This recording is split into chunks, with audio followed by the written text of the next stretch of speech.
And suddenly pass by this bridge every single day and I've never seen this college. Just like life, I mean, you see important things in front of you, but you never see. Today I'm going to talk about such things, where I got life lessons from people you don't expect from. This is about a junior who was 6 years junior to me, a waiter in a bar, and a friend who's a mysterious places. And in the end, I'll tell you the secret to being great. Not just happy, being great. Okay, so yeah.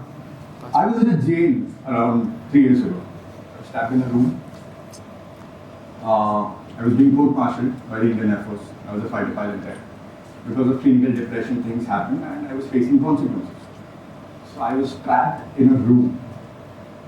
There was no bed sheet. There was no mirror. The washroom had no latches. Because that's how scary I was back then. They were scared of me. You can hear me, no? And every single escort officer who used to come to see me, and most of them knew me because they were juniors, and they were scared. They didn't know what to do. And I did not know how much time I'm going to be there. So I was like, what is happening? I'm in a room, I don't know how much time I'll have to spend here. This is going to be horrible. And then one day, they gave me a pen and paper.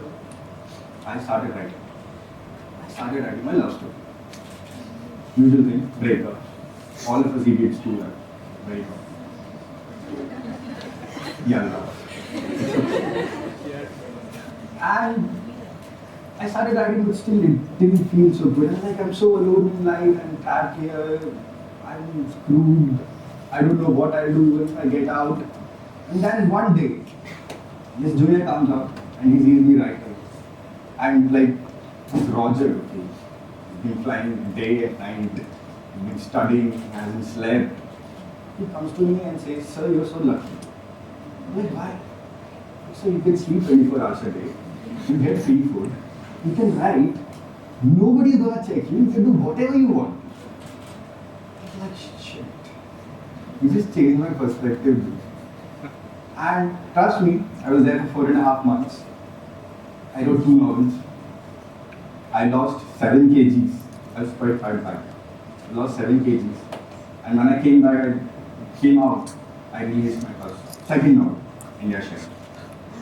And I think that junior just changed my perspective. He gave me such a good side to being in jail that I cannot thank him.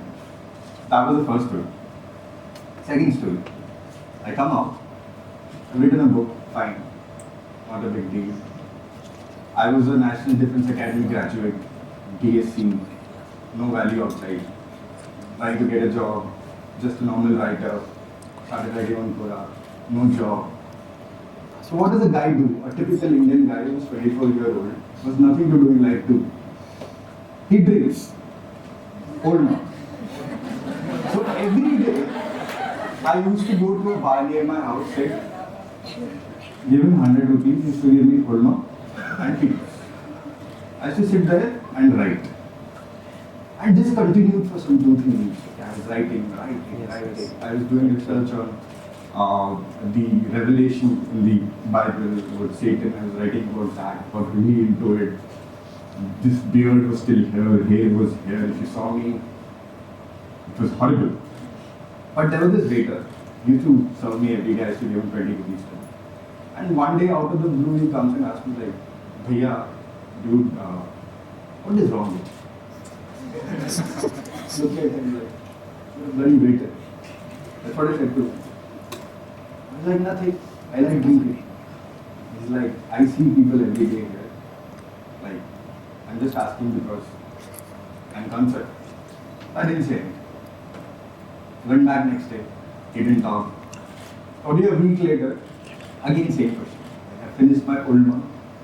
Gives the bill. He's like, I really want to know what's wrong. And 3 pegs down, you speak the truth. I was like, do you want to know? I was like, yes. I was like, I was a fighter pilot. I blew it up. I was in a jail. I had a girlfriend who cheated on me. Now I'm trying to write. I'm in too much pain. What do you understand? Do you know what is pain?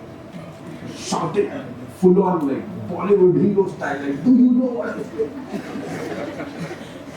And he told me one sentence. He said, aren't we all? Like, boom. Like, what did you just say, bro? He said, aren't we all? And that makes so much sense, isn't it? We all are part of a beautiful chaos. We all are screwed up internally. We just don't talk about it. And he was just I don't even know if he had passed 10 standards. He was just 19 or 20 working in a bar earning 100, 200 rupees a day plus 20 rupees kept from my side. Like so much knowledge, you just gave me in one sentence. And after that I stopped doing it. Like you're too superior to me, now you'll judge me, I'm not gonna compete. So that was the second stage. Third is very interesting, a bit long. So I got cheated, normal things. And I went and hugged my father. You know, Indian son and father relationship is very, I may not even say it. He's sleeping at night and I go and hug him and I'm crying. He's like, okay, I know what happened. And it's okay, chill. You know the reason I have come alone here today might shock you, but don't be scared. I prefer being alone. And that is because I have a friend who's on the street. He's sitting right there behind me. I'm schizophrenic. I have this imaginary friend who travels with me all the time. My real name is Kishore. Alcatraz Dey is my alter ego. It's part of my schizophrenia. Now it's scary, right? The first time I saw him, he looks just like me, wearing these shabby clothes. I was like, dude, what? Like Judwa, Hamshakals, what is this? But now I have made so much peace with him that he helps me everywhere. So I go and hug my dad. I come back, open the laptop, see those photos of being betrayed. I'm like, okay, now, what do we do in life? And I realized I'm alone because I felt that we had a connection, we really understood each other and I could be myself. But it was not there. I'm like, what to do? Let's sit, think. Is there anything wrong that has not happened with you already? Jail, okay. Okay. Now what? And then this guy, Alcatraz Dey, sitting there, is like looking at me. Dude, what should we do? He's like, you should get out and do something which might kill you, but you stay alive. Wow, nice. Coming 8 months, I took 3 bike trips. One from Kanyakumari to Ladakh on a 150cc jitsu. I did it in 4 days. I didn't sleep. I didn't hardly stop anyway. 121 hours, which is my course number. It was me giving it to you. And all this while, Alcatraz was there with me. He was talking to me. He was like, you can do it, you can do it, you can do it, you can do it. At one point of time, like we were fighting with each other. Like, leave this, leave that. But somehow I did it. And after that, I haven't stopped. I've done so many rides, crazy rides on crazy road conditions in India. Can't imagine. Chennai, see the sunset, sunrise. Bangalore, see the sunset. East Coast to West Coast in 11 hours. Impossible. Can't do. But somehow I did it. Because that guy, my imaginary friend, who might scare you, thinking, oh, he's schizophrenic, he sees people. For me, he's my superpower. That's my real superpower because I'll never be alone in my life. Whenever I need a friend, he's there. So I converted this sort of negativeness into positive. I didn't try it, but it happened. Now, all the 3 stories, if they tell you something, it's first is being alone is great. Because you can do whatever the shit you want. Nobody's going to question you. And we always keep running. Oh, I don't know what my passion is. I really don't know what to do in my life. I'm doing engineering, then I'll do MBA, then I'll get married, then I'll settle. I'll have 2 kids, then I'll think about it. Second was very important that waiter made me realize that someday I was being vocal about it, and all of us are struggling with our own internal battles. Someone's parents is not good, someone is financially poor, someone has mental illness like me, someone is just sad because he wants to be, he's addicted to be. I've seen such people. So all this, when I look back and I go back to my academy training days, and there was one of my instructors, he was a para instructor, to be scared of him. His torture techniques were next level. To give you one example, he used to come to my room and say 170 degrees tilt. So what that basically means is, if my room is here, my dressing table is here, my almirah, my bed, I have to rotate everything 170 degrees. Just imagine. If my almirah is here, it goes there. And I used to come back and check my cupboard. So like, 2 degrees missing. Okay sir, again. Such are the kind of mental tortures he used to give us. He was a para guy, great guy, one-handed push-ups. He used to outrun his dogs at 43 years age. Brilliant guy. And he always used to say one thing. He was like, pray to God. So he said, oh, okay, I can mimic him here because he's not here. Pray to God to give you pain every day. Okay. I was third cover in National Defense Academy, 49 kgs, fully thin with a haircut. Like, I have no sense of pride. That's how training is there. And this kind of like, are you mad? But that thing, if I look back now, taking all those 3 lessons, it's one important lesson that none of us ever follow. Every one of us has a threshold of pain. For a baby, it's here. For a college student, it might be here. For someone as old as 80, 90 years old, it's gone here. And all of us have a threshold of pain. The moment it crosses that, you go boom. And you were like, dude, my life, sir. I don't know what to do. You just can't handle it. Give a very simple example. One guy can travel by BMTC bus every single day. One guy takes a cab. Tell the cab wala guy to take bus one day. He'll not. Dude, who goes in a bus? I'll come in a cab. That's his threshold of pain. That's his comfort zone. He's stuck there. It's not about being luxurious or anything. That's his mindset. If someday there's an emergency, he will. And that's how life works out. If my threshold of pain was here 4 years ago, whatever has happened in life has brought it here. I didn't do it on purpose, but it happened. But what if you could level it up yourself? Imagine if your threshold of pain is, let's say, here. And you do things to get out of your comfort zone. And it comes here. And after that, whatever happens to you, like, okay, bring it on.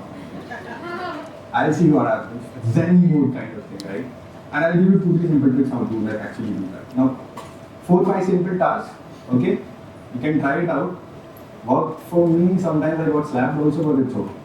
Try it out of my comfort zone. Okay? All of us have a crush. You don't tell them, go tell it. What's the worst that will happen? No. It's better than not being have told. Okay, that's the first thing. Second, I feel running is very important. Sweat. Okay, today if you're running 1 kilometer in 6 minutes, tell yourself, I'll do 1 kilometer in 5 minutes, 1 month down the line. So you're increasing your threshold of physical pain slowly. Now with the emotional pain, there's no cure, there's no proper trick to it. The only thing is stand, whatever is coming, take it and say, okay, cool, next. Because if you're suffering right now, I can assure you, this is not the last thing you'll ever suffer. There'll always be a next thing, if you stay alive. So the key is to stay alive. I am a life coach. I meet a lot of people your age, 20, 21-year-olds, 22 years. I feel sad for them because I was there at that juncture in my life where I didn't know. It's very sad to see people get into drugs, higher form of drugs, not talking to their parents, running away from home, just giving up on life in general. You would have met such people like, bro, life is too chill. Dude, I feel sad for them. I'm not saying that you always have to strive for something, but being normal is also fair. For such people, being normal is not fair. Like, bro, chill. You gotta chill in life, bro. No, dude, I'm sorry for you. Please don't chill. Do what you like. Increase your threshold of pain slowly, slowly, slowly. So, in the end, I'll just like to tell you one story which happened in the academy with me. And this was my third flying in Hawks. It's a semi-supersonic jet. And my instructor took me, and it was an aerobatics sortie. Aerobatics are basically your aerial maneuvers, which you do. And that was the first time on that aircraft for me. And I was scared because like people tell don't eat breakfast or else you'll puke, and don't drink too much water. Like piss 7-8 times before you go. There should be nothing in your body or you'll puke. And we take off, and he opens the throttle. I'm seeing the G meter. It is going to 8G, 9G, and my vision is going zoom. Lost, and suddenly it comes back. He's doing barrel rolls. Aircraft is like this. He's singing songs. He's standing there. What are you doing? Stop it! And he's abusing me in Hindi. And he comes down, we land, and puke. I was carrying a puke bag, the puke had come out of it also. Wore my G suit, my flying suit. And he's like, you will only clean all this, none of you will like those mechanics and all this will clean it. And then we have a brief. And he explained to me one thing, which is very important, listen very carefully. He said, I am used to this. My body is used to this. My mind is used to this. And in the end, I would just like to say, whatever you're trying to do, it takes time. Give it time. It does not come easily. It does not come softly. Get used to it. Increase your threshold of pain day by day, physically, emotionally, mentally. The day you give up, the threshold goes back here. Don't let that go. Keep that smile up. You see any depressed guy, talk to him, make him smile, crack silly jokes like me, which I haven't done today a lot. I feel sorry for all that. And great. Have a great life. Thank you.